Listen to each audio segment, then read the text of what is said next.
be like Babe. Ruth understood that baseball was entertainment. He would visit sick kids in hospitals. He'd promise home runs to fans in the stands and then deliver on those promises. The most famous example came in 1932 during the World Series against the Chicago Cubs. The Cubs had been heckling Ruth mercilessly, calling him old and washed up.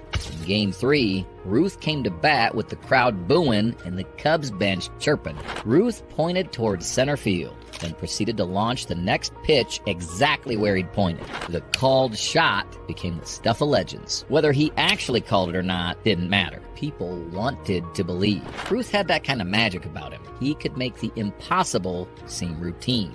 By 1934, Ruth's skills were clearly diminishing, but his ego hadn't shrunk at all. He wanted to manage the Yankees, but they had no interest in him as a skipper. So Ruth signed with the Boston Braves, hoping to eventually become their manager. It was painful to watch. The once mighty Babe could barely run the bases. He was hitting under 200 and looked like a shell of his former self. But then, on May 25, 1935, at Pittsburgh's Forbes Field, Ruth reminded everyone who he was. In his final great performance, he hit 3 home runs in one game. The last one